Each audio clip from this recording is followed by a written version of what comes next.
देखिए, जो मुद्दे उठ रहे हैं, आपने देखा होगा पहले चरण के मतदान के पहले हम लोगों ने विकास, राष्ट्रीय सुरक्षा और गरीब कल्याणकारी योजनाओं को फोकस करते हुए अपनी बात को देश की जनता के सामने रखा।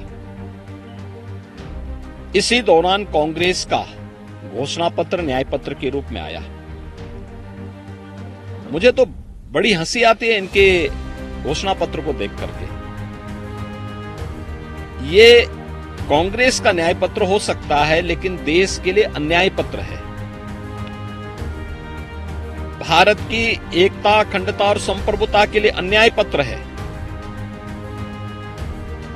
उसमें उन्होंने इस बात का उल्लेख किया है, जो खतरनाक जो चीजें रखी गई, जिन मुद्दों पर हमने इससे पहले बात की थी, उनके अतिरिक्त जिन मुद्दों पर उन्होंने जो बातें कही हैं कि अल्पसंख्यक समुदाय की रुचि के अनुसार खान पान की स्वतंत्रता दी जाएगी और व्यक्तिगत कानून को भी लागू करने के लिए कांग्रेस पहल करेगी। देखिए, दो चीजें आई हैं। एक, क्या अल्पसंख्यक समुदाय से जुड़े हुए लोगों का खान पान शेष अन्य समाज से इतर है क्या, और वह इतर कौन सा खान पान है जो उनकी पसंदीदा है लेकिन बहुसंख्यक समाज उसको पसंद नहीं करता है। तो मुझे लगता है बहुसंख्यक समाज, इस देश का हिंदू, गौमांस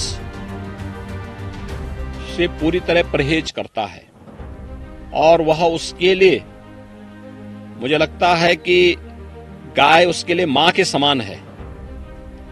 और कांग्रेस आज मुसलमानों को ये छूट देने का कुत्सित प्रयास कर रही है कि यानी इसका मतलब वह गौकसी करने की छूट देगी। यह कोई भी भारतीय स्वीकार नहीं करेगा।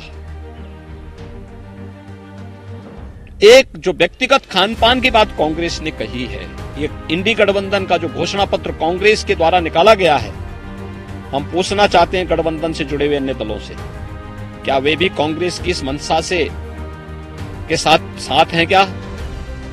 और हैं तो उनका मौन इस बात को साबित करता है कि वे इसके साथ में है। नहीं है तो उनको अपनी सफाई देशवासियों के सामने देनी चाहिए।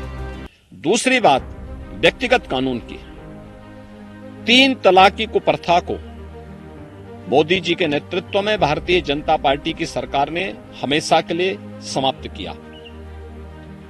क्या कांग्रेस व्यक्तिगत कानून लागू करके सरिया कानून देश के अंदर लागू करना चाहती है क्या? देश में तालिबानी व्यवस्था लागू करना चाहती है क्या? क्या कांग्रेस फिर से 3 तलाक की कुप्रथा को देश के अंदर प्रारंभ करेगी क्या?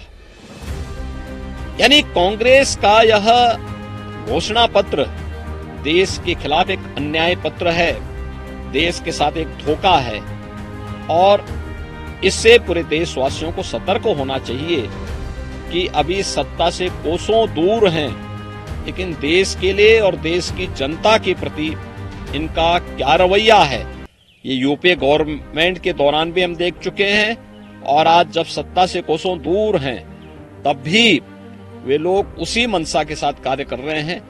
मुझे लगता है कि 5 चरणों के अगले चुनावों के लिए हमें कांग्रेस के इस घोषणा पत्र को ध्यान में रख करके अपना निर्णय जरूर करना चाहिए।